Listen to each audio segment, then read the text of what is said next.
దేవునికి స్తోత్రం కలుగును గాక. అందరం కూడా రెండు చేతులు పైకి చాపి దేవునికి స్తోత్రం చెప్దాం. హల్లెలూయా, హల్లెలూయా. ప్రియరా, మరి ఈ సాయంకాల సమయంలో దేవుడు మనకి మంచి సమయాన్ని ప్రభు ఇచ్చాడు. మరి నిజంగా చల్లటి వాతావరణంలో మనం అందరము కలిసి దేవుణ్ణి స్తుతించడానికి, దేవుణ్ణి ఆరాధించడానికి ఎంతో గొప్ప భాగ్యాన్ని మనకి ఇచ్చాడు. హల్లెలూయా, హల్లెలూయా. ఒకవైపు ఎండలు చాలా మండిపోతూ ఉన్నాయి. అసలు బయటికి రాలేనటువంటి పరిస్థితులు, చాలా విపరీతమైన ఎండలు ఉన్నాయి. మరి మనం చాలా జాగ్రత్తగా ఉండాలి. ఎక్కువ మరి వాటర్ తాగుతూ ఉండాలి. చక్కగా మనము తగిన జాగ్రత్తలు మనం తీసుకోవాలి. ఇక్కడైతే పర్వాలేదు, ఎటు చూసినా చెట్లు ఉన్నాయి, మొక్కలు ఉన్నాయి. కానీ మా కాకినాడ వైపు అయితే సరైనటువంటి మొక్కలు లేవు. మా ఇంటి దగ్గర మొక్కలు వేసుకుందామంటే మొత్తం ఎంత ప్లేస్ ఉందో అంత ప్లేస్ గవర్నమెంట్ వాళ్ళు రోడ్డు వేసేసారు. ఏమండి, అసలు మొక్కలు వేసుకోవడానికి నీడ అనేది రావట్లేదు. కాబట్టి ప్రియరా, మరి ప్రార్థన చేస్తున్నాం. ఎండ వల్ల ఎవరికి ఏ విధమైన అనారోగ్యము కానీ బలహీనత కానీ రాకుండా మరి ప్రార్థన చేస్తున్నాం. మరి అందరూ కూడా తగిన జాగ్రత్తలు మరి మీరు తీసుకోవాల్సిందిగా మనం చేస్తున్నాం. మరి కాకినాడలో ఆరాధన మరి ఆదివారం ఉదయం 8 గంటలకి ప్రారంభించేస్తున్నాం, వచ్చే ఆదివారం నుంచి. ఎందుకంటే ఎండలు చాలా ఎక్కువగా ఉన్నాయి కాబట్టి. మరి మా చర్చు అక్కడ ఎలా ఉంటుందంటే ఇటువైపు బిల్డింగ్, ఇటువైపు బిల్డింగ్ మధ్యలో ఉంటుంది మాది. అసలు గాలి అనేది రాదు.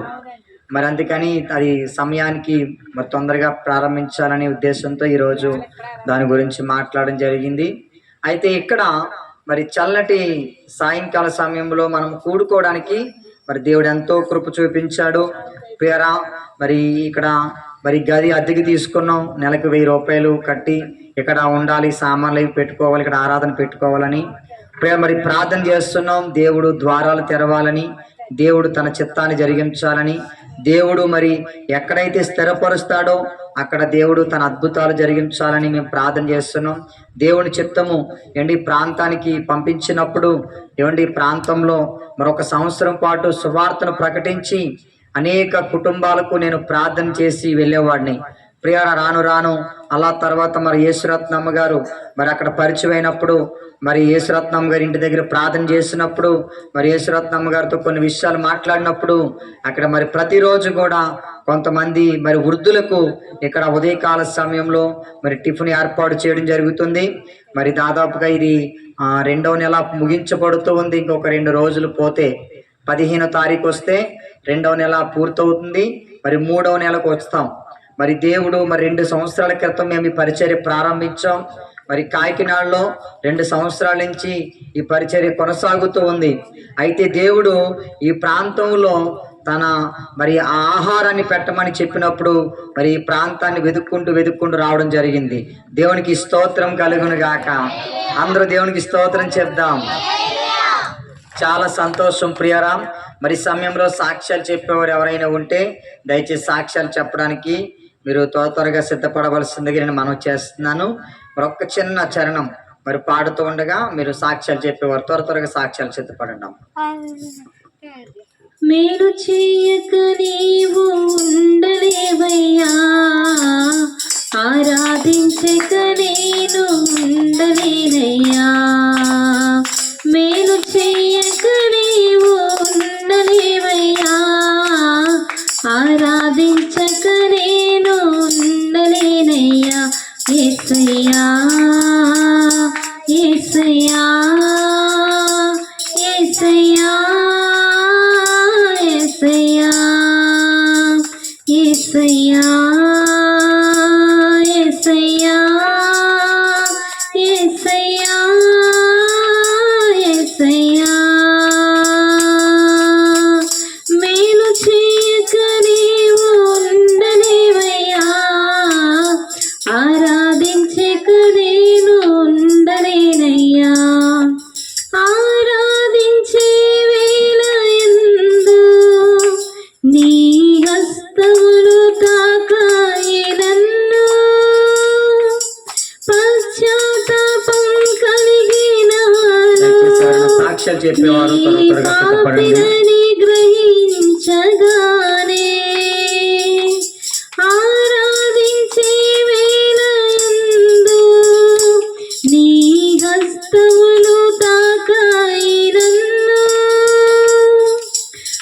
పశ్చాత్తాపం కలిగినాను నీ పాపి అని గ్రహించగానే నీ మేలకు అలవాటయే నీ పాదముల్ వదలకుంటెన్ నీ మేలకు అలవాటయే నీ పాదముల్ వదలకుంటెన్ నీకిష్టమైన దారి కనుగొంటని నీతో చేరి యేసయ్యా యేసయ్యా యేసయ్యా యేసయ్యా యేసయ్యా యేసయ్యా యేసయ్యా యేసయ్యా దేవునికి స్తోత్రం. హల్లెలూయా. హల్లెలూయా. చాలా మంచిది ప్రియరా. మరి ఈ సమయంలో మనము నేరుగా వాక్య సందేశానికి వెళ్దాం. మరి ఇంకా మన ప్రియులు రావాల్సిన వారు చాలా మంది ఉన్నారు. మరి మొదటి వారం అయితే అందరూ వచ్చారు. ఇక్కడ ప్రారంభించినప్పుడు అక్కడ ఉన్నప్పుడు చక్కగా అందరూ వచ్చేవారు. తర్వాత ఇక్కడ ప్రారంభించినప్పుడు మొదటి వారం చాలా మంది వచ్చారు. ఈరోజు మరి చాలా తక్కువ మంది కనబడుతున్నారు. ఎక్కువ మరి కార్యక్రమాలు జరుగుతూ ఉన్నాయి కదా. మరి మాకు అవకాశం, మాకు ఇన్విటేషన్లు వస్తే మేము వెళ్ళడానికి అవ్వట్లేదు. ఎందుకంటే మరి సంఘాన్ని వదిలేసి వెళ్ళలేం కదా. మరి ప్రియర్ చాలా ప్రోగ్రామ్స్, నిన్న ఒక పెళ్ళి మా వీధిలో, మరి వెళ్ళడానికి అవ్వలేదు. తర్వాత మా బంధువులు ఉప్పాడలో ఒక మ్యారేజ్ ఉంటే మరి వెళ్ళడానికి అవ్వలేదు. మరి చక్కగా మరి ఎక్కువగా మరి వివాహాలు జరుగుతున్నాయి. మంచిది. మరి యవ్వన వయసులో ఉన్నటువంటి ప్రతి ఒక్కరికి కూడా మరి వివాహం జరగాలి. అది దేవుని చిత్తం. దేవుడు చెప్పాడు, కుటుంబ బంధాన్ని దేవుడు ఏర్పాటు చేశాడు. అది వివాహ బంధాన్ని దేవుడు ఏర్పాటు చేశాడు కాబట్టి మరి వివాహాలు జరగడం మంచిది. కాబట్టి ప్రియరాం, ఈ సమయంలో ఒక మాట చెప్పి నేను మరి వాక్య సందేశానికి వెళ్దాం. మరి ప్రియరా, మరి దేవుని మహాకృపను బట్టి మరి ప్రతి సంవత్సరం కూడా మరి క్యాలెండర్లు వేయించడం జరుగుతుంది. మరి ఈ సంవత్సరం కూడా క్యాలెండర్లు వేయించాం. 100 క్యాలెండర్లు వేయించాను. ఇంచుమించుగా మరి చాలా మంది నాకు ఫోన్ చేసి, పాస్టర్ గారు మాకు క్యాలెండర్ కావాలని అడుగుతారు. అడిగిన వారికి అందరికీ నేను వారికి పట్టుకెళ్ళి మరి వారికి అక్కడ ప్రార్థన చేసి మరి క్యాలెండర్లు మరి ఇవ్వడం జరిగింది.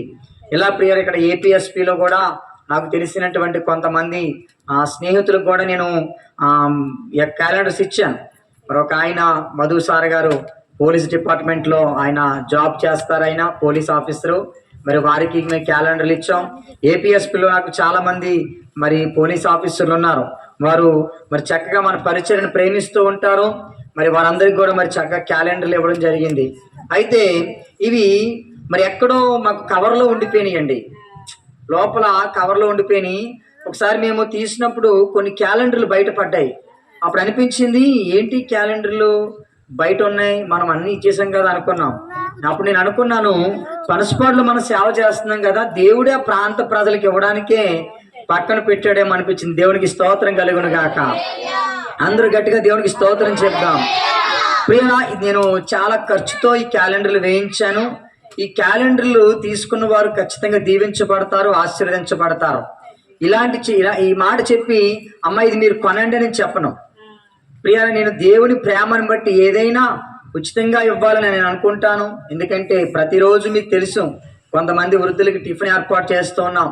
ప్రియా, మరి ఈ క్యాలెండర్లు అమ్మడం నాకు ఇష్టం లేదు, నేను ప్రేమతోనే ఇవి ఇస్తూ ఉన్నాను. కాబట్టి ఈ క్యాలెండర్లు మీరు మరి జాగ్రత్తగా ఎవరికైతే అవసరం ఉందో మరి వారు మాత్రమే ఇవి మీరు తీసుకోండి. ఇష్టపూర్వకంగా తీసుకోండి. ఇందులో బలవంతం ఏమీ లేదు. ఒకరోజు అలాగే ప్రియరా, మరి ఒకరికి నేను క్యాలెండర్ ఇచ్చాను. క్యాలెండర్లు ఇస్తే ఆ క్యాలెండర్లు ఎక్కడో గోడ చివరి తగిలించి దాని మీద ఆ రిబ్బన్లు, ఆ దువ్వైన్లు, ఇంకా రకరకాల సామాన్లు అన్నీ తగిలించేశారు. దేవుని వాక్యం కనిపించట్లేదు. అలా కాకుండా ఎవరైనా మీ ఇంటికి వచ్చినప్పుడు క్యాలెండర్లో కనబడుతున్న వాక్యాన్ని మరి చదవడానికి వీలుగా ఉంటుంది కాబట్టి మరి ఈ క్యాలెండర్లో మీరు తీసుకోవాల్సిందిగా నేను మనవి చేస్తున్నాను. మరి ఈ ఏప్రిల్ నెలలో కూడా మీకు పర్వాలేదండి, ఒక 4 నెలలు అయిపోయిందని మీరు అనుకోవద్దు. మరి చక్కగా ఈ క్యాలెండర్లో ప్రతిరోజు మంచి వాక్యాలు రాయబడి ఉంటాయి. అలాగే నెలకు సరిపడగా మంచి వాగ్దానాన్ని ఇక్కడ ముద్రించడం జరిగింది. మరి ఈ నెలలో కూడా దేవుడు మరి ఇచ్చినటువంటి వాగ్దానం ఏంటంటే, నిత్య జీవము కలుగుటకై యేసుక్రీస్తు మూలముగా కృప అపరిమితముగా విస్తరించును. హల్లెలూయా. కాబట్టి మరి ఎవరైతే క్యాలెండర్లు కావాలో మరి ఈ కార్యక్రమం అయిపోయిన తర్వాత మీరు ముందుకు వచ్చినట్లయితే క్యాలెండర్స్ మీకు ఇవ్వడం జరుగుతుంది. ఇష్టపూర్వకంగా తీసుకోండి, ఇందులో బలవంతం ఏమీ లేదు. దీంట్లో మా ఫోన్ నెంబర్స్ ఉంటాయి, మీరు ఎప్పుడైనా ఫోన్ చేసి ప్రార్థనకు మనం ఆహ్వానించవచ్చు. మొన్న అడిగారు, అయ్యా మీకు బాగాలేదంట కదా, కిడ్నీలో స్టోన్స్ ఉన్నాయంట, మీకు ఫోన్ చేయడానికి కూడా మీ ఫోన్ నెంబర్ మా దగ్గర లేదు అని అన్నారు. నాకు చాలా బాధ అనిపించింది. ఇప్పుడు దీని మీద మా ఫోన్ నెంబర్స్ ఉంటాయి, పాస్టర్ గారి నెంబర్ ఉంటుంది, నా నెంబర్ ఉంటుంది. కాబట్టి ఇవి మీ దగ్గర ఉండడం కూడా ఎంతైనా మేలుకరమే. అలాగే ప్రియరా, మరి దేవుడి మహాకృపను బట్టి మరి కాకినాడ ప్రాంతంలో ఇంచుమించుగా చాలా మంది, కాకినాడ జిల్లాలో ఎంతో మంది గొప్ప గొప్ప సేవకులు ఉన్నారు. అయితే దేవుడు నన్ను కూడా వాళ్ళలో కలిపి కాకినాడలో ప్రియరా గవర్నమెంట్ మ్యారేజ్ రిజిస్టర్గా దేవుడు నాకు అవకాశం ఇచ్చాడు. గట్టిగా చెప్పాలి కూడా, దేవుని నామాన్ని మహిమపరుద్దాం. ఇప్పుడు ఇంచుమించుగా నేను 24 వివాహాలు చేశాను, అనేక ప్రాంతాల వివాహాలు చేస్తూ ఉన్నాను. హల్లెలూయా. చిన్న ప్రార్థన చేసుకుందామండి, మరి వాక్యంలోకి మనం వెళ్ళిపోదాం. ప్రేమగల తండ్రి, కృపగల దేవా, ఈ పరిశుద్ధమైన శ్రేష్టమైన నామానికి స్తుతులు స్తోత్రాలు చెల్లిస్తూ ఉన్నాను. ఇదిగో ప్రభువా, యొక్క రాత్రి కాల సమయంలో నాయన అయ్యా, ఇదిగో తండ్రి, ఈ ప్రాంత ప్రజలు మీరు ప్రేమించి ఇదిగో నాయన ఈ ప్రాంత ప్రజలతో కలిసి ఆయన స్తుతించుటకు ఆరాధించుటకు మీరు ఇచ్చినటువంటి కృపను బట్టి మీకు స్తోత్రాలు తండ్రి, వందనాలు. ఇదిగో నేను కూడి వచ్చిన బిడ్డలందరినీ మీరు జ్ఞాపకం చేసుకోండి. ఇదిగో మా ప్రియులు ఇంకా చాలా మంది రాలేదు ప్రభువా, ఇదిగో వారిని కూడా మీ చేతులకు అప్పగిస్తున్నాను.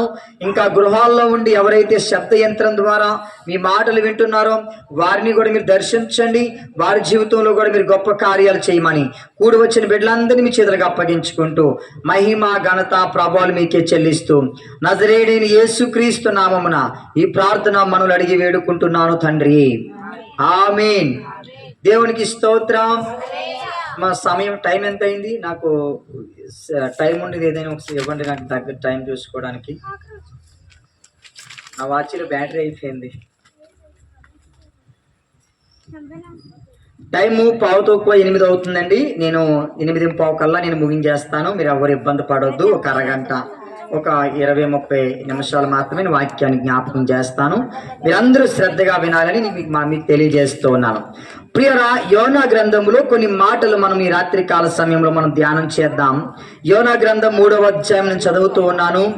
అంతటా యెహోవా వాక్కు రెండవ మారు యెహోవాకు యోనాకు ప్రత్యక్షమై సెలవిచ్చినది ఏమనగా, నీవు లేచి నినివే మహాపురమునకు పోయి నేను నీకు తెలియజేయు సమాచారము దానికి ప్రకటన చేయము. కాబట్టి యోనా లేచి యెహోవా సెలవిచ్చిన ప్రకారము నినివే పట్టణమునకు పోయెను. నినివే పట్టణము దేవుని దృష్టికి గొప్పదై 3 దినముల ప్రయాణమంత పరిమాణము గల పట్టణము. యోనా ఆ పట్టణంలో 1 దిన ప్రయాణమంత దూరము సంచరించుచు ఇక 40 దినములకు నినివే పట్టణము నాశనమగునని ప్రకటన చేయగా, నినివే పట్టణపు వారు దేవుని యందు విశ్వాసముంచి ఉపవాస దినము చాటించి గనులేమి అల్పులేమి అందరూ గోని పట్ట కట్టుకొనిరి. ఆ సంగతి నినివే రాజునకు వినబడినప్పుడు అతడును తన సింహాసనం మీద నుండి దిగి తన రాజు వస్త్రమును తీసివేసి గోనె పట్ట కట్టుకొని బూడిదలో కూర్చుండును. మరియు రాజైన తానును ఆయన మంత్రులను ఆజ్ఞయ్యగా, ఒకవేళ దేవుడు మనసు త్రిప్పుకొని పశ్చాత్తాపుడై మనము లయము కాకుండా తన కోపాగ్ని చల్లార్చుకును గనుక మనుషులు ఏదియు పుచ్చుకొనకూడదు. పశువులు గాని ఎద్దులు గాని గొర్రెలు గాని మేత మేయకూడదు, నీళ్లు త్రాగకూడదు. మనుషులందరూ తమ దుర్మార్గమును విడిచి తాము చేయు బలాత్కారమును మానివేయవలను. మనుషులేమి పశువులేమి సమస్తము గోనె పట్ట కట్టుకొనవలను. జనులు మనపూర్వకముగా దేవుని వేడుకొనవలను అని దూతలు నినివే పట్టణంలో చాటించి ప్రకటన చేసిరి. దేవునికి స్తోత్రం కలుగును గాక. ప్రియ, నేను చదువుతున్నటువంటి ఒక వాక్య భాగంలో ఉన్నటువంటి సారాంశాన్ని మీకు జ్ఞాపకం చేస్తాను ఈ రాత్రి కాల సమయంలో. ప్రియ, దేవుని యొక్క వాక్యము నినివేకు యోనా అనేటువంటి ఒక దేవుని ప్రవక్తకు ప్రత్యక్షమైంది. దేవుడు యోనాకు ప్రత్యక్షమై ఏమని చెప్తున్నాడంటే, యోనా, నీవు నినివే పట్టణమునకు పోయి నినివే పట్టణమునకు నా మాట నువ్వు ప్రకటించు అని చెప్తూ ఉన్నాడు. అయితే యోనా ఏం చేశాడంటే, ప్రియ, నినివే పట్టణానికి వెళ్ళి ఆ పట్టణంలో దేవుడు ఏదైతే చెప్పమన్నాడో ఆ మాటలన్నీ చెప్పాడు. ఏంటి, చాలా దూర ప్రాంతము ప్రయాణం చేసుకుంటూ ఆకలితో అలమటిస్తూ, నీళ్లు లేక, తినడానికి ఆహారం లేక, ప్రియ, చాలా ఇబ్బందులు పడుతూ యోనా నినివే పట్టణానికి వెళ్ళాడు. ప్రియరా, నినివే పట్టణానికి వెళ్ళి ఆయన ఏం చెప్తున్నాడు తెలుసా? నినివే పట్టణస్తులారా, ఇదిగో దేవుడు నన్ను ఈ ప్రాంతానికి పంపించాడు. ఈ పట్టణాన్ని దేవుడు ఆశీర్వదించబోతున్నాడు. ఈ పట్టణాన్ని దేవుడు దీవించబోతున్నాడు. ఈ పట్టణం మీదకి మహా ఉగ్రత రాబోతుంది. ఆ ఉగ్రత నుండి మీరు తప్పించుకోవాలి అంటే మీరు దేవుని యందు విశ్వాసం ఉంచాలని నినివే యోనా ప్రకటన చేస్తూ ఉన్నాడు. ప్రియరా, ఏంటి ఆ మాట ఆ నినివే పట్టణానికి రాజుకి వినబడింది. అప్పుడు రాజు అడుగుతున్నాడు, ఏంట్రా సంగతి, ఏంటి విషయం అంటే, అయ్యా, ఇదిగో మన దేశం మీదకి ఉగ్రత దిగి వస్తుందంట అన్నాడు. ఎందుకు వస్తుంది ఉగ్రత అంటే, నినివే పట్టణస్థులు భయంకరమైనటువంటి పాపము చేసిన వారు. అందుకే యోనా 1వ అధ్యాయములు అంటాడు, నినివే పట్టణస్థుల దోషము నా దృష్టికి ఘోరమైనది గనుక నీవు లేచి నినివే మహాపట్టణమునకు పోయి దానికి దుర్గతి కలుగునని ప్రకటింపుము. ప్రియరా, జాగ్రత్తగా విందాం. నినివే పట్టణస్థుల యొక్క పాపం అంట చాలా భయంకరంగా ఉందంట. నినివే పట్టణస్థులు భయంకరమైన పాపం చేస్తూ ఉన్నారు. ఆ నినివే పట్టణస్థులు, ప్రియరా, ఏంటి, చాలా భయంకరమైన దొంగతనాలు, దోపిడీలు, అత్యాచారాలు, భయంకరమైన మోసాలు చేస్తూ ఉన్నారు. అయితే దేవుడు ఆ ప్రాంతాన్ని నాశనం చేయాలనుకున్నాడు. ఎందుకు తెలుసా? దేవునికి, ప్రియరా, పాపం చేసిన వారంటే ఇష్టం ఉండదు. దేవునికి ప్రియరా, అపవిత్రంగా ఉండవంటే ఇష్టం ఉండదు. కానీ దేవుని దగ్గర ఒక మంచి లక్షణం ఉంది. ఏంటో తెలుసా?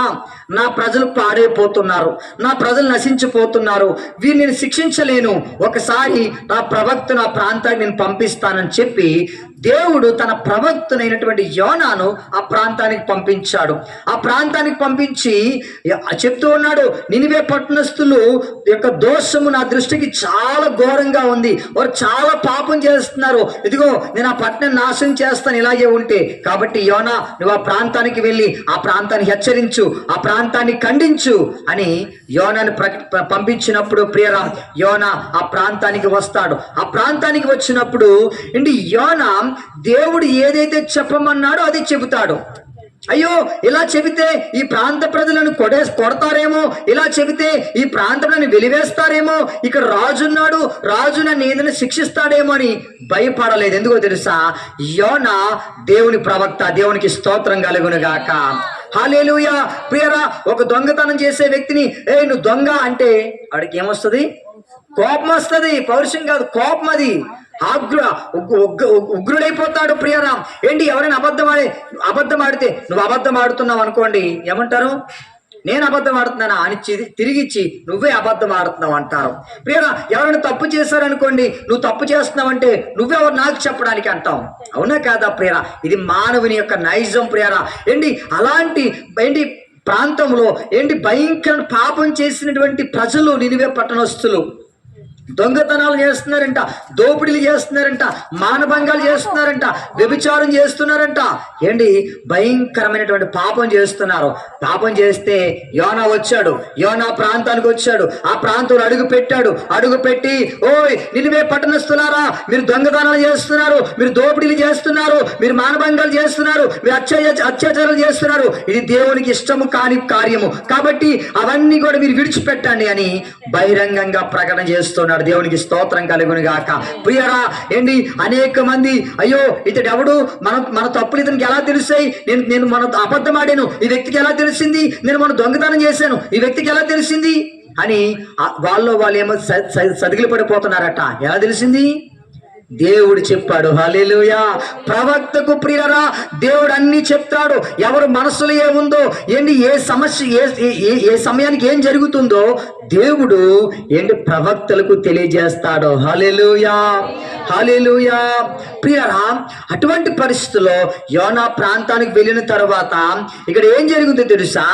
చూడండి, నినివే పట్టణపు వారు దేవుని యందు విశ్వాసముంచి ఉపవాస దినము చాటించి గనులేమి అల్పులేమి అందరూ గోని పట్ట కట్టుకొనిరి. ఏం చేస్తున్నారట నినివే పట్టణస్తులు? నువ్వు ఎవడవయ్యా మా ప్రాంతానికి వచ్చావు, మమ్మల్ని నిలదీస్తున్నావు, మమ్మల్ని ఖండిస్తున్నావు అని అనలేదండి. ఎందుకో తెలుసా? వారు తప్పు చేశారు. ఏంటి తప్పు చేసేటప్పుడు అంట నిలదీయడానికి ఆ వ్యక్తి ఎవరో మనకు అవసరం లేదంట, వయసు అవసరం లేదంట, కులం అవసరం లేదంట, మతం అవసరం లేదంట. తప్పు చేసిన వారిని ఎవరైనా ఖండించాలి. ఇప్పుడు మీరు అందరూ చూసారో లేదో కానీ కేరళలో ఒక విషయం జరిగింది ప్రియరా. ఎప్పుడో 5 సంవత్సరాల క్రితము పోలీస్ స్టేషన్లో ఒక అన్యాయం జరిగింది. ఒక 2 తండ్రి కొడుకుల్ని పోలీసులు చంపేశారు. ఎప్పుడు? 5 సంవత్సరాల క్రితము. ఇప్పుడు ఆ కేసు బయటకు తీసి ఆ పోలీసులందరినీ ఊరి తీసేశారండి. ఇప్పుడు ఏమంటారు? చట్టం నీ చుట్టం కాదంటారు కదా. చట్టం అందరికీ సమానమే. తప్పు చేసిన వారు ఎవరైనా తప్పించుకోవడానికి వీలు లేదని కేరళ ప్రభుత్వం 5 పోలీసుల్ని తీసేశారు. అందుకే ఏంటి తప్పు చేసిన వారు ఎలాంటి వారైనా మనము నిజాయితీగా మనము నీతిగా మనము ఖచ్చితంగా మనము ఖండించవచ్చు, ఆ తప్పును మనము హెచ్చరించవచ్చు. దేవునికి స్తోత్రము కలుగును గాక. అందు 2 చేతులు ఏంటి నినివే పట్టణం వారు ఏం చేశారు తెలుసా? ఏంటి మొట్టమొదటి మాట దేవుని యందు విశ్వాసం ఉంచారు. హల్లెలూయా. ఏం చేశారండి? విశ్వాసం ఉంచారు. అప్పటి వరకు వారికి దేవుడు ఎవరో తెలియదండి, దేవుడు ఎలాంటి వాడో తెలియదండి, దేవుడు ఎలాంటి అద్భుతాలు చేస్తాడో తెలియదండి. వారు పాపంలో పుట్టారు, పాపంలో పెరుగుతున్నారు, ఇంకా పాపమే వారి జీవితం అన్నట్టుగా త్రాగుతున్నారు, తిరుగుతున్నారు. భయంకరమైనటువంటి చేష్టలన్నీ చేస్తూ ఉన్నారు. ఒక్కసారిగా ప్రవక్త మాట్లాడగానే ఆ ప్రజలు ఏం చేశారు తెలుసా? దేవుని యందు విశ్వాసం ఉంచారు. విశ్వాసం ఉంచి ఏమంటున్నారు? గనులనగా గొప్పవారు, అల్పులనగా లేనివారు అందరూ గోని పట్ట కట్టుకొనిరి. గోని పట్ట ప్రియరా తగ్గింపుతనానికి సాదృశ్యం. తర్వాత రాజు కూడా ఆ సింహాసనాన్ని విడిచిపెట్టి, ఒరే బాబు మన పట్టణము భయంకర పాపం చేసే పట్టణంగా మారిపోయిందిరా, ఇదిగో దేవుడు ప్రవక్త మన ప్రాంతానికి వచ్చాడు, ఇప్పుడైనా మనం మారుదాంరా, దేవుడు మన పట్ల కనికరాన్ని చూపిస్తాడేమో, మన పట్ల దయ చూపిస్తాడేమో, ఆయన పశ్చాత్తాపుడై మన మీద ఉన్నటువంటి కోపాన్ని ఆయన తొలగించుకుంటాడేమో, ఇప్పుడైనా మనం మారుదాంరా అని రాజు కూడా ఆ సింహాసనం దిగి తన అధికారాన్ని విడిచిపెట్టి, తన రాజరికాన్ని విడిచిపెట్టి ప్రజలందరితో కలిసి మోకాళ్ళ మీద పడి, ప్రభువా మమ్మల్ని క్షమించు, ప్రభువా మమ్మల్ని క్షమించు, ప్రభువా మమ్మల్ని క్షమించు అని ఒకటే ప్రార్థన. దేవునికి స్తోత్రం కలుగును గాక. హల్లెలూయా. కాబట్టి మొట్టమొదటి నినివే ప్రజలు చేసినటువంటి మొట్టమొదటి విషయం తెలుసా? విశ్వాసం ఉంచారు. మార్కు సువార్త మనం చదువుదాం. మార్కు సువార్త 16వ అధ్యాయం మనం చదువుదాం. ఒక మంచి మాట కనబడుతుంది ఇక్కడ. మార్కు సువార్త 16వ అధ్యాయంలో మంచి మాట కనబడుతుంది. మీరు సర్వలోకమునకు వెళ్ళి సర్వ సృష్టికి సువార్తను ప్రకటించుడి, నమ్మి బాప్తిసం పొందిన వాడు రక్షించబడును. నమ్మడం అంటే తెలుసా? విశ్వాసం ఉంచడము. ఆయన ఏమంటున్నాడంటే, ఇదిగో మీ కొరకు ప్రభు యేసుక్రీస్తు లోకానికి వచ్చారు, ఆయన పరిశుద్ధంగా జీవించాడు, ఆయన పరిశుద్ధాత్మ ప్రేరణ ద్వారా మరియమ్మ గర్భాన భూమి మీదకి ఉద్భవించాడు. ఆయనలో పాపం లేదు, ఆయనలో దోషం లేదు, ఆయన మనుషులందరి పాపాల కొరకు ప్రాణం పెట్టాడు. ఇదిగో ఆయన మనుషులందరి పాపాల కొరకు సిలువేయబడ్డాడు, ఆయన రక్తం కార్చాడు, ఇదిగో ఆయన సమాధి చేయబడ్డాడు, 3 దినముల తర్వాత ఆయన సమాధిని గెలిచి మరలా తిరిగి పైకి లేస్తాడు అని మీరు సువార్త ప్రకటించండి అని శిష్యులకు ప్రకటించినప్పుడు ఎవరైతే ఈ మాట నమ్ముతారో, అంటే ఎవరైతే దీన్ని విశ్వసిస్తారో వారు ఏమైపోతారు? రక్షించబడతారు. హల్లెలూయా. హల్లెలూయా. అందుకే ప్రియరా, నినివే పట్టణస్తులు ఏం చేశారు తెలుసా? మొట్టమొదటిగా వారు విశ్వాసం ఉంచారు. రోమపత్రిక 4:25 చదువుదాం త్వరగా. రోమపత్రిక 4:25. ఆయన ఆ మన అపరాధముల నిమిత్తము అప్పగింపబడి మనము నీతిమంతులుగా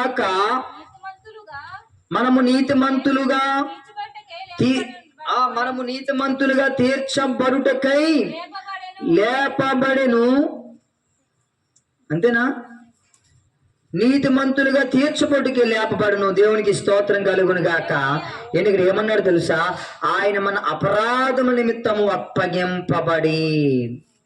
ఏంటి మన అపరాధములు ఏంటి తెలుసా? మన పాపములు. అంటాడు 2వ అధ్యాయంలో, మీరు పాపముల చేతను అపరాధముల చేతను చచ్చిన వారై ఉండగా. ఏంటి ఈ భూమి మీద బ్రతుకుతున్న ప్రతి ఒక్కరు కూడా బ్రతుకుతున్నాం కానీ ప్రతి ఒక్కరిలో ఏదో పాపం ఉంది, ఏదో దోషం ఉంది, అపరాధం ఉంది. బ్రతుకుతున్నాం కానీ పాపం విషయంలో మనం చచ్చిపోయామండి. పాపం చేసి మనం చచ్చిన వారముగానే ఉన్నాం ప్రియరా. అందుకేనంటాడు మీరు అపరాధముల చేత పాపముల చేత మీరు చచ్చిన వారై ఉండగా. ఆయన ఏం చేశారంట? మనలను నీతిమంతులుగా తీర్చుటకై. చెప్పండి, భూమి మీద ఎవరు నీతిమంతులు ఉన్నారా? అమెరికా వాళ్ళు నీతిమంతులండి, ఆస్ట్రేలియా వాళ్ళు నీతిమంతులండి, పాకిస్తాన్ వాళ్ళు నీతిమంతులండి, మన భారతదేశం వాళ్ళు నీతిమంతులండి అని భేదం ఉందా? ఏ దేశస్తులైనా కూడా ప్రతి ఒక్కరిలోని పాపం ఉంది ప్రియరా. ఇది ప్రతి ఒక్కరు ఒప్పుకోవాల్సింది. బైబిల్ కూడా సెలవిస్తుంది, నీతిమంతుడు లేడు, ఒక్కడు లేడు భూమి మీద. భూమి మీద ఎవరు నీతిమంతులు లేరు ప్రియరా. ఒకవేళ మనం అనొచ్చు, నేను నీతిమంతుడును, నా గురించి నీకేం తెలుసు అని మనం ఎవరి దగ్గర అనొచ్చు. కానీ మన నీతి ఏంటో మన మనస్సాక్షికి తెలుసు. నేను ఈరోజు వాక్యం చెప్తున్నాను, ఈరోజు సేవకుడిగా ఉన్నాను. నేను కూడా ఒకప్పుడు పాపము చేసిన వాడనే. నేను నీతిమంతుడని నేను నీతిమంతుడిని కాదు. కానీ దేవుడు నన్ను, మిమ్మలను, మన దేశ ప్రజలందరినీ, ఈ ప్రపంచంలో ఉన్న 256 దేశాల ప్రజలందరినీ, ప్రాంత భేదము లేకుండా, దేశ భేదము లేకుండా, భాష భేదము లేకుండా అందరి నీతిమంతులుగా చేయడానికి ఆయన ఏం చేయబడ్డాడు? అప్పగించబడ్డాడు. హల్లెలూయా. ఒకవేళ అనుకోవచ్చు, చిన్నపిల్లలు ఏ పాపం చేస్తారని అనుకోవచ్చు. వారు పాపం చేయకపోవచ్చు, వారు తల్లిదండ్రులు పాపం చేశారేమో, వారు తాతలు ముత్తాతలు పాపం చేశారేమో, వారి దోషణ శిక్షణ కూడా బిడ్డల మీద పడుతుందండి. అందుకే ఆయన అందరి కొరకు, అల్పులేమి గనులేమి చిన్నలేమి పెద్దలేమి అందరి కొరకు ఆయన ఏం చేశాడు? ప్రాణం పెట్టాడు. అందరి నీతిమంతులుగా తీర్చడానికి ఆయన అప్పగించుకున్నాడు. రోమపత్రిక 5వ అధ్యాయం మనం చదువుతాం, మొదటి వచనం. అంతే అంటాడు, కాబట్టి విశ్వాస మూలమున మనము నీతిమంతులముగా తీర్చబడి మన ప్రభు అయిన యేసుక్రీస్తు ద్వారా దేవునితో సమాధానము కలిగి ఉందుము. మరియు ఆయన ద్వారా మనము విశ్వాసము వలన ఈ కృపయందు ప్రవేశము గల వారమై అందులో నిలిచి ఉండి దేవుని మహిమను గూర్చిన నిరీక్షను బట్టి అతిశయపడుచు ఉన్నాము. హల్లెలూయా. ఏమండి? విశ్వాసం అండి. మొదటిగా ఏముండాలి? మనలో విశ్వాసం ఉండాలి. విశ్వాసం మూలముగా వారు ఏం చేయబడ్డారంట? నీతిమంతులుగా తీర్చబడ్డారంట. అంతే కదా. విశ్వాసం లేదనుకోండి, మన నీతిమంతులుగా తీర్చబడలేము. అందుకే మనలో ఏమో తెలుసా? విశ్వాసం ఉండాలి. విశ్వాసం మూలముగా మనము నీతిమంతులుగా తీర్చబడతాం. యోహాను సువార్త 3వ అధ్యాయం 36 మనం చదువుదాం, త్వరగా ముగించుకుందాం. యోహాను సువార్త 3వ అధ్యాయం 36 వచనం.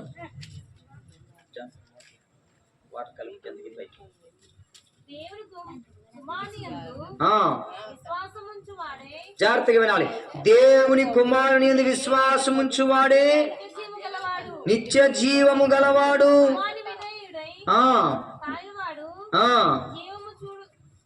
చాలండి ప్రియరా, దేవుని కుమారుని యందు విశ్వాసముంచువాడే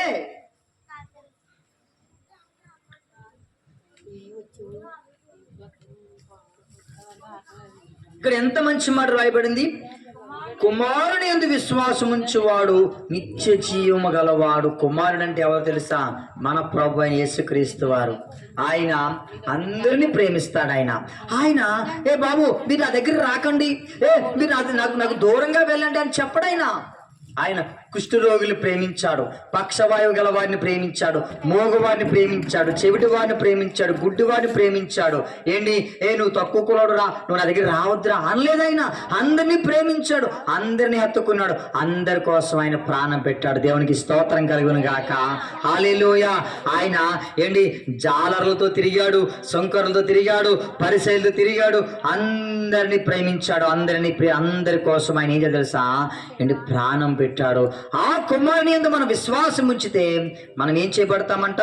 నీతిమంతులుగా తీర్చబడతామంట. గలతీ పత్రిక 3:26 చదువుదాం.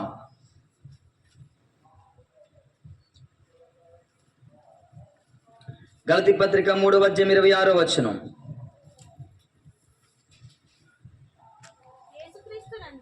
జాగ్రత్తగా వినాలి. యేసుక్రీస్తునందు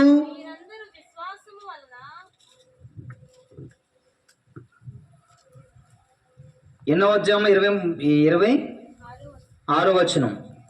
యేసుక్రీస్తునందు మీరందరూ విశ్వాసము వలన దేవుని కుమారులై ఉన్నారు.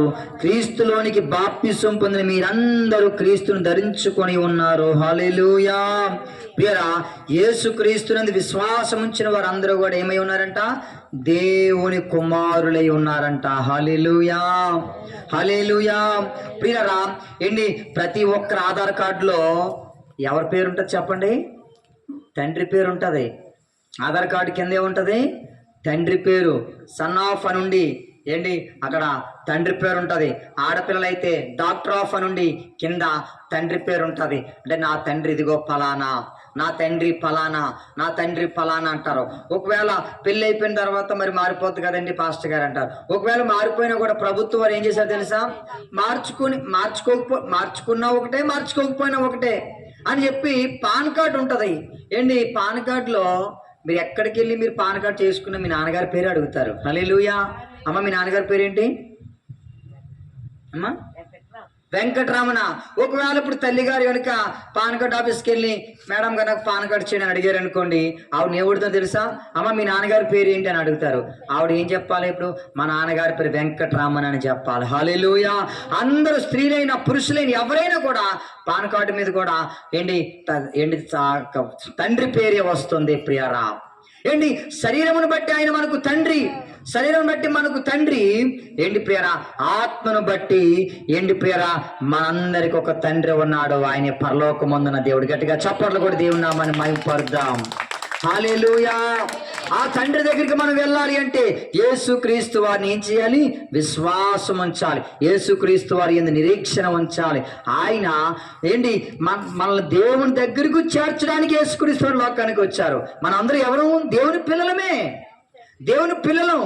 దేవుని పిల్లమైన మనం ఏం చేస్తామంటే తప్పు చేసి దేవుడి నుంచి దూరంగా వెళ్ళిపోయినటువంటి మనము మరలా ఈ బంధాన్ని ఏర్పరచడానికి ఏం చేశారు? యేసుక్రీస్తు వారు మధ్యవర్తిగా ఈ లోకానికి వచ్చాడు. నేను ఒక చిన్న ఎగ్జాంపుల్ చెప్పిన మాటలు ముగిస్తున్నాను. ప్రియరా, ఒక తండ్రికి ఇద్దరు కుమారులు ఉన్నారు. ఇద్దరు కుమారులు ఉంటే కొంత వయసు వచ్చింది. ఆ ఇద్దరు కుమారులు ఒక కుమారుడు ఒక అమ్మాయిని ప్రేమించి ఆ పెళ్లి చేసుకుని ఎక్కడికో వెళ్ళిపోయాడు. ఎక్కడో ఉంటున్నాడు, ఎక్కడో కాపురం చేసుకుని ఎక్కడ చక్కగా బతుకుతున్నాడు, ఏదో పని చేసుకుంటూ. అయితే ఈ తండ్రికి కొంత ఆస్తి ఉంది. ఆస్తి ఉంటే ప్రియరా, నా కొడుకు ఎప్పుడైనా వస్తే వాడికి కూడా వాడికి ఇచ్చేద్దాం అని అనుకుంటున్నాడట తండ్రి. అనుకుంటున్నాడు, నా కొడుకు వస్తే బాగున్ను, వాడు ఎక్కడో ఉంటున్నాడు, ఎక్కడో 5 అమ్మాయిని పెళ్లి చేసుకున్నాడు, ఏదో బతుకుతున్నాడు, వాడు వస్తే వాడికి ఇవ్వాల్సిన వాడికి ఇచ్చేస్తాను. ఎందుకంటే తండ్రికి ఎంతమంది పిల్లలుంటే అందరికీ సమానంగానే పంచాలి. ఒకరికి ఎక్కువ ఒకరికి తక్కువ లేదు, అందరికీ సమానంగా పంచాలి. ప్రియరా, ప్రభుత్వం కూడా దానికి ఆమోద ముద్ర పలికింది. స్త్రీలు కూడా ఏం చేయాలి? స్త్రీలకైనా పురుషులకైనా కూడా ఇవ్వాలని చెప్పింది. అంటే కొన్ని ఏరియాలో స్త్రీలకి ఇవ్వరు, కానీ కొన్ని చోట్ల ఇస్తారు. దాని గురించి పక్కన పెడదాం. అయితే తండ్రి, నా కుమారుడు వస్తే బాగున్ను, నేను కూడా వాడికి ఇవ్వాల్సిన వాడికి ఇచ్చేద్దాం తండ్రి అనుకుంటున్నాడంట. కుమారుడు మాత్రం రావట్లేదు. జాగ్రత్తగా వినాలి. కుమారుడు ఎక్కడో ఉన్నాడు, రావట్లేదు. అరే తండ్రి దగ్గర బోళ్ళు ఆస్తి ఉందిరా, బోళ్ళు వ్యాపారాలు ఉన్నాయి, నువ్వేంటి అక్కడ కూలి పని చేసుకుంటున్నావు, మీ పిల్లల్ని భార్యను తీసుకుని మీ తండ్రి దగ్గరికి వెళ్ళరా అని ఏంటి ప్రియరా ఎవరైనా చెబితే కదా వెళ్తాడు. పోనీ ఒరే మీ తండ్రికి నేను చెప్తాను రా, ఇదిగోరా నన్ను కూడా నేను మీతో వస్తాను రా కూర్చొని మాట్లాడుకుందాం అని అంటే కదా వస్తాడు. అది జరగట్లేదు, ఇది జరగట్లేదు ప్రియారా. అయితే ఒక రోజు అంట ఆ తండ్రి కబురెట్టాడంట, బాబు ఇదిగో నాకు వయసు అయిపోతుంది, నేను చనిపోతానేమో, ఎప్పుడు వయసు అయిపోతుంది నాకు తెలీదు, ఇదిగో కొడుకు నా దగ్గర ఉన్నాడు, ఇంకొడుకు ఎక్కడో ఉన్నాడు, మరి ఈ ఆస్తి అంతా రేపు పొద్దున్న నేను చనిపోయిన తర్వాత వాడు వీడు కొట్లాడుకుంటారు, కాబట్టి ఇదిగో నా కొడుకు కబురెట్టండి అని చెప్పి ఆ ఊర్లో ఉన్న పెద్దల్ని కబురెట్టి మంచిగా నిజాయితీగా ఉన్న ఒక వ్యక్తిని కబురు పెట్టి కుమ్మాడు దగ్గర పంపించాడంట. పంపించి ఆ కుమ్మాడు దగ్గరికి తీసుకొని వెళ్ళి, బాబు ఇదిగో మీ నాన్నగారు నిన్ను ప్రేమిస్తున్నాడు, మీ నాన్నగారి దగ్గర ఉన్న ఆస్తి ఇదిగో సరిసమానం చేయాలనుకుంటున్నాడు, నువ్వు ఏమనుకోకుండా వచ్చి మీ నాన్నగారు తిడతాడని కొడతాడని ఏం పట్టించుకోకు, నువ్వు రా, నేను మధ్యవర్తిగా ఉన్నాను కదా, నేను మాట్లాడతాను మీ తరపున అని చెప్పి ఆ మధ్యవర్తి ఏం చేశాడు, అక్కడికి వెళ్ళాడు. ఆ మధ్యవర్తి ప్రేమ అక్కడికి వెళ్ళి కుమారుణ్ణి తండ్రి దగ్గర తీసుకుని వచ్చాడు. ఇప్పుడు తండ్రి కుమారులు ఏమైపోయారు, కలిసిపోయారు. గట్టిగా చప్పట్లు కొడి దేవుని నామమున మహిమపడదాం. అదే సంబంధాన్ని అదే బంధాన్ని కలపడానికి ప్రభువైన యేసుక్రీస్తు వారు 2026 సంవత్సరాల క్రితం భూమి మీదకి వచ్చాడు. తండ్రి దగ్గర నుండి వేరైపోయినటువంటి మనలను మరలా తండ్రి దగ్గరికి కలపడానికి, మరలా ఆ తండ్రి దగ్గరికి చేర్చడానికి, మనలో ఉన్నటువంటి పాపాన్ని తొలగించి మనలో ఉన్న అడ్డుగోడను పడగొట్టి ఆ మధ్యవర్తిగా నజరేయుడైన యేసుక్రీస్తు వారు మన పాపానికి మన అడ్డుగోడలన్నిటికీ ఆయన ప్రాణం పెట్టి ఆయన బలి అయిపోయి ప్రియరా తండ్రి అయిన దేవునికి మనకు కూడా ఆయన మరలా బంధాన్ని ఏర్పాటు చేశాడు. దేవునికి మహిమ కలుగును గాక. ఈ మాట మీ హృదయంలో ఉంటే మీరు ధన్యులే. ఈ మాట కనుక మీకు అర్థమైతే మీరు ధన్యులు ప్రియరా. ఏమండి, యేసుక్రీస్తు వారు వచ్చాడు, అందుకే అంటాడు, యేసుక్రీస్తుని యందు విశ్వాసములుగా మీరు తండ్రి అయిన దేవునికి కుమారులు. తండ్రి అయిన దేవునికి మీరు కుమార్తెలు, దేవుని పిల్లలమండి మనం అందరం కూడా. మీరు అనుకోవద్దు మేము పేదవాళ్ళమండి, మేము లేని వాళ్ళమండి అనుకోవద్దు. మనందరం ఎవరో తెలుసా, గొప్పవారు మనమందరం కూడా. పరలోక రాజ్యం అనుకుంది. ఆ పరలోక రాజ్యంలో ఏముందనుకుంటున్నారు, బంగారపు రోడ్లు ఉన్నాయంట. ఇక్కడ సిమెంట్ రోడ్లు లేవు భూమి మీద, కొన్ని ఏరియాలకు సిమెంట్ రోడ్లు లేవు. నేను వస్తూ ఉన్నాను ఆ పనసపాడు నుంచి, ఆ యొక్క ఏపీఎస్పీ నుంచి పనసపాడులకు ఎంటర్ అవ్వడానికి రోజు ప్రార్థన చేస్తాను, ప్రభా ఈ రోడ్డు త్వరగా చేసే ప్రభా ఈ రోడ్డు త్వరగా చేసే ప్రభా రోజు ప్రార్థన చేస్తాను. ఎందుకంటే రోజు వస్తాను కదా టిఫిన్ పట్టుకొని, రోజు ప్రార్థన చేస్తాను. చెప్పండి, కొన్ని ఏరియాలో సిమెంట్ రోడ్లు కూడా లేవు. కానీ మన కోసము మన దేవుడు పరలోకంలో ఏమేయించాడు, బంగారపు రోడ్లు వేయించాడు. హల్లెలూయా.